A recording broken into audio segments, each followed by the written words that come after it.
Hello everyone, I found the autopsy report for Stephen Smith, who was found dead in the road on July the 8th, 2015. I do have a whole playlist on autopsy reports if you want to go and check that out. So there's been a lot of publicity about the death of Stephen Smith since the conviction of Alec Murdoch, because Alec's son Buster Murdoch has been implicated in Stephen's death. But the purpose of this video is simply to read through the autopsy report and explain it to you. Before we start, just let me say, full disclosure, I'm not a medical professional, but I do have some biological knowledge and I'm able to read an autopsy report. So I'll explain the terminology as we go through. So the autopsy was conducted at the Medical University of South Carolina. Patient Stephen N. Smith, date of birth 1/29/1996, age 19 at the time of his death, and is a white male. So the date and time of his autopsy was 7/8/2015 at 12:30. So we know from his mother, Sandy Smith, that the body was removed from the road where he was found at about 9:30. So the autopsy was done shortly after. And the pathologist that conducted the autopsy was S. Erin Presnell, MD. And she's recorded the date and time of death as 7/8/2015, early in the AM. The reason for the autopsy was that it was requested by the coroner. The coroner is Ernie Washington. Okay, so these are the diagnoses, and then we'll go through section by section. So, damage to the brainstem with associated parenchymal hemorrhages.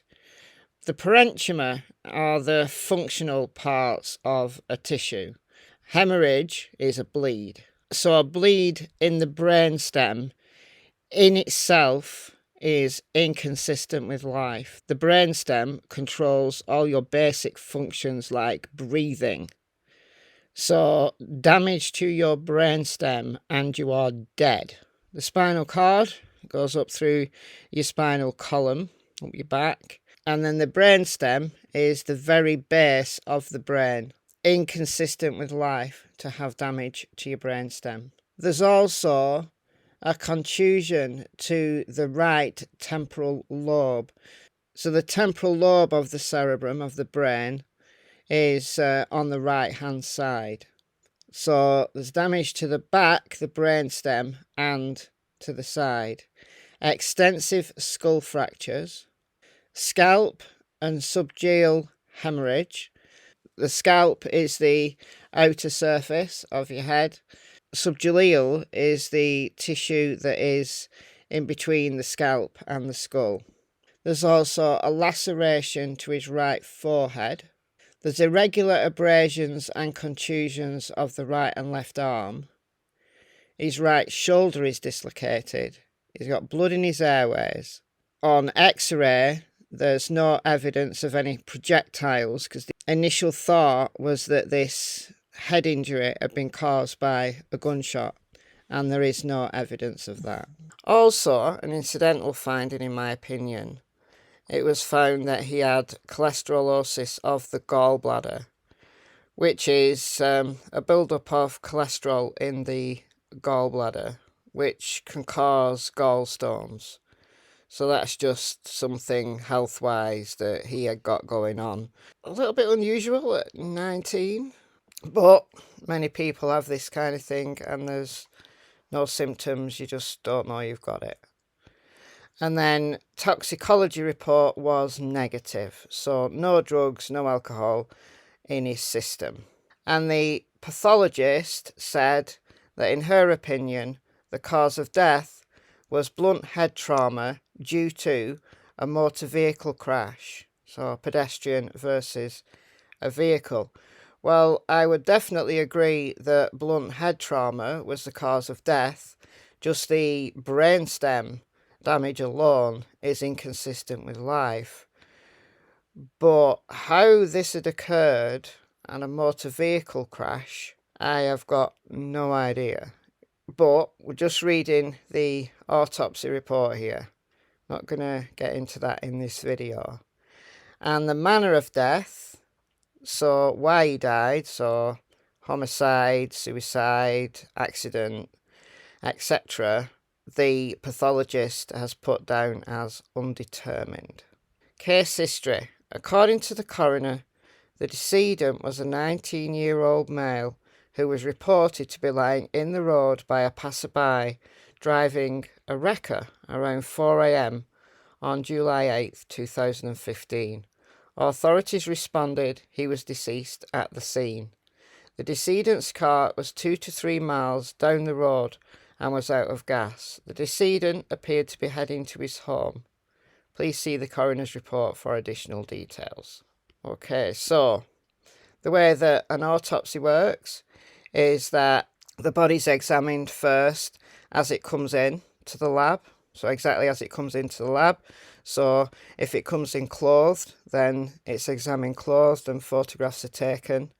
Then the clothes are removed and a full external examination is completed, photographs taken, and then an internal examination. The body is that of a well-developed, well-nourished teenage white male who weighs approximately 152 pounds and is 69.5 inches in length and appears compatible with the stated age of 19 years. The body is identified by the coroner. The body is clad in khaki shorts, a black sneaker on the left foot, matching right sneaker accompanying the body. I'm guessing that just the removal of the body has meant that right sneaker fell off. And a black Nike t-shirt. 2 paper bags are around the hands, removed for gunshot residue swabbing by SLED personnel. So it's normal to put bags around the hands so that things like fingernail clippings can be taken. If this turned out to be a homicide and there'd been a fight, then it's quite common that during a fight you might get skin cells from your perpetrator under your fingernails, so they need to make sure that they don't lose any of that important evidence. So it's normal to bag the hands. The body is warm to the touch. Rigor is partially fixed in all extremities and jaw, so rigor mortis is in the beginning stages, so the body has only been dead a few hours. Diffuse, unfixed purple liver extends over the posterior surface of the body, except in areas exposed to pressure. The scalp hair is blonde and up to 5.5 inches in length over the crown. The irises are blue, so you have blue eyes. The right pupil is larger in diameter than the left. I would imagine, but this would be a guess, that the right pupil is larger because there's more damage to the right side of the brain than the left. The cornea are clear. The sclera and the conjunctivae are unremarkable. The nose and ears are not unusual. The lips and gums are intact. The teeth are in good condition. So the head injury was to the back and the side of the head. His face doesn't appear to have been affected. So no bloody nose, no busted lips, no bruising, no broken teeth or anything like that. So definitely the injury that killed him was that brainstem injury.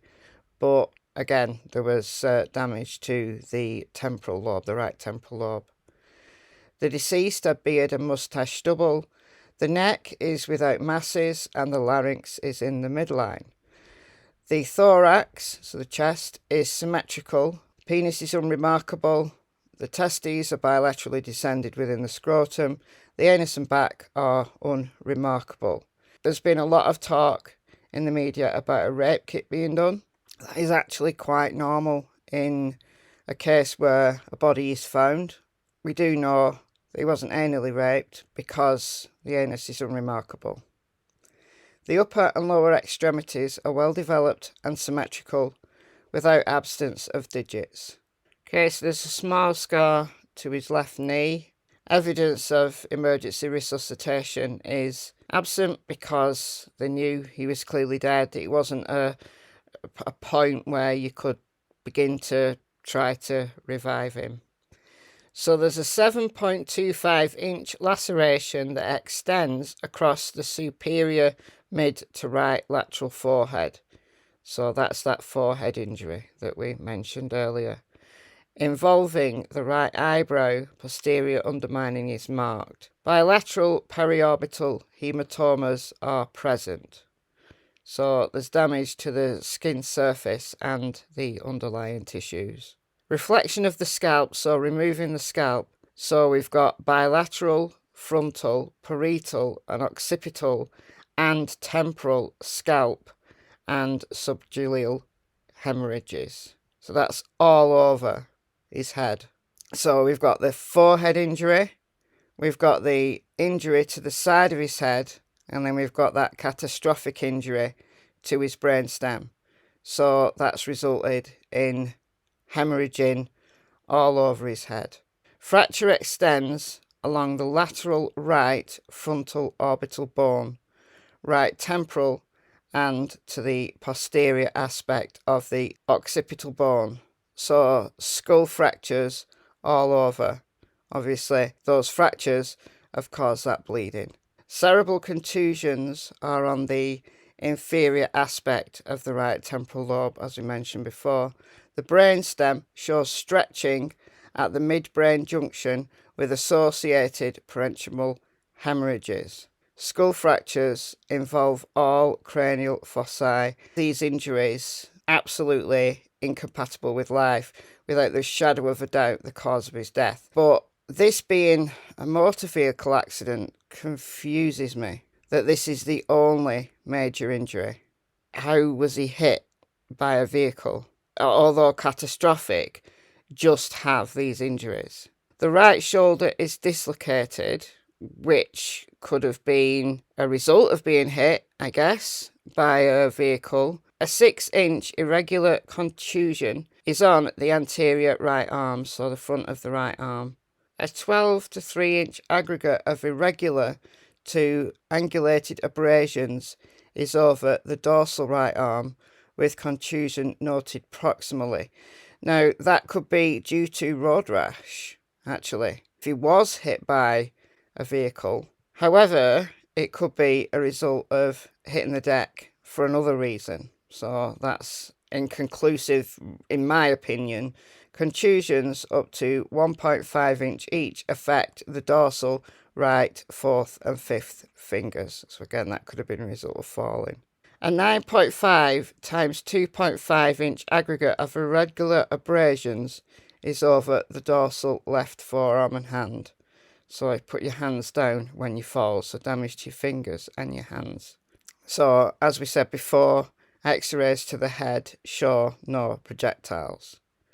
So now we've got evidence transfers. The following items are transferred to the Colleton County Deputy Coroner Kelly Green, who attended the autopsy on July 8th, 2015. Khaki shorts, 2 black sneakers, black Nike t-shirt, paper bags from hands, right and left fingernail clippings, that's normal to take fingernail clippings, pulled scalp hair, oral, rectal and penile swabs, 4 each, dried blood spot on filter paper, and a CD with the digital autopsy images. And then we get to the internal examination. Body cavities. No adhesions or abnormal collections of fluid are in any of the body cavities. All body organs are present in normal anatomical positions. So head, central nervous system. The brain weighs 1400 grams, which is a normal weight. Excluding disruption in some areas of skull fracture, the brain membranes, the mater, are intact, with the meninges, which are the membranes that surround the brain, that are thin and delicate. Excluding the findings described under evidence of injury, the structures at the base of the brain, including cranial nerves and blood vessels, are intact and free of abnormality. Sections through the cerebral hemisphere reveal no organic lesions within the cortex, subcortical white matter, or deep parenchyma of either hemisphere. The basal ganglia, thalami, and hippocampi are unremarkable. The cerebral ventricles are normal. Sections through the cerebellum are unremarkable. So these are just various brain regions. So basically what it's saying is there's no evidence of tumours or any damage to the brain other than what was caused at the time, or that caused his death. So no existing brain problems. Neck. Examination of the soft tissues of the neck, including strap muscles, thyroid gland, and large vessels, reveal no abnormalities. The hyoid bone and larynx are intact. He wasn't strangled as part of his death, more likely. Lingual mucosa is intact. The underlying firm red-brown musculature is devoid of hemorrhage. Cardiovascular systems. This is the heart and blood vessels. Heart weighs 300 grams. The pericardial and epicardial surfaces are smooth, glistening and unremarkable. The pericardial sac is free of significant fluid or adhesions. The coronary arteries are normal, follow the normal distribution without evidence of significant atherosclerosis or thrombosis.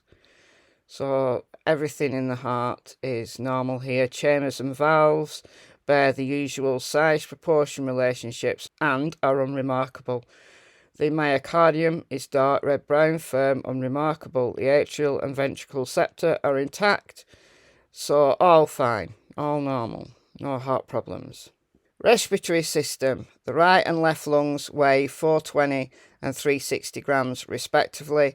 That's normal. It's normal for the left lung to be smaller than the right lung because the body is clever, and on the left hand side you've got to leave room for the heart, so the left lung's always smaller.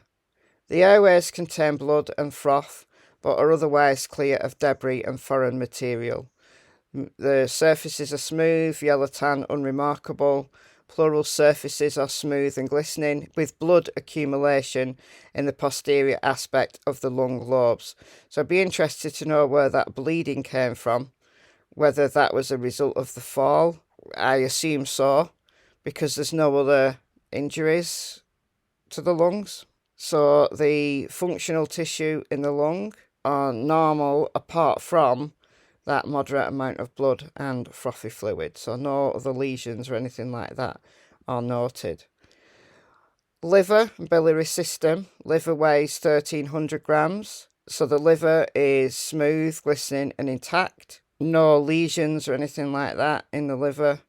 The gallbladder contains 5 ml of red-brown, slightly mucoid bile. The mucosa demonstrates cholesterolosis. So again, it's a bit unusual, but that's just a medical issue that he had already. That wasn't a cause of his death, and it wasn't caused by his death. But there was no evidence of gallstones. Maybe he would have developed gallstones had he lived, calculi or calcium buildups. The portal vein and its tributaries are unremarkable. Alimentary tract, so the digestive system. The esophagus is lined with grey-white smooth mucosa. So the alimentary tract does contain mucus anyway, so likely that's just normal. Gastric mucosa is arranged in the usual folds, and lumen contains 20 ml of thick tan fluid. So that likely would be what he had in his stomach, like a drink, could be coffee, tea, whatever, and a blue gum fragment. So I'm guessing that's chewing gum. Perhaps he was chewing gum and then swallowed it. The small and large bowels are unremarkable. The appendix is present. The pancreas has a normal yellow tan lobulated appearance, and the ducts appear clear. So nothing wrong with his digestive system. Genitourinary tract. The right and left kidneys weigh 90 and 110 grams respectively. Again, it's normal to have one kidney slightly larger than the other. And again, all unremarkable. So the bladder contains 100 ml of dark yellow urine. Prostate gland, everything in that system is normal. So the reticuloendothelial system, which is part of the immune system actually, spleen, weighs 140 grams and has a smooth, intact capsule covering red-purple, moderately firm parenchyma. All unremarkable. Lymph nodes normal. Bone marrow yellow-purple, normal. No evidence of any abnormalities. Endocrine system. Pituitary, thyroid and adrenal glands are unremarkable. Musculoskeletal system, excluding the findings described under evidence of injury, the body framework supporting musculature and soft tissues. So basically, none of his organs are damaged in any way. It's just his brain, with the catastrophic injury to the brainstem, absolutely 100% incompatible with life. That is his cause of death. But how that came to occur without any other injuries, he had a dislocated shoulder and some minor scrapes via a motor vehicle accident. I'm struggling with that, guys. I'm struggling with it. And then case summary, that just states in summary the findings that we've already discussed. All right, guys, let me know what you think about this in the comments below. I've been Michelle. Hope you're well. I'll see you in the next video.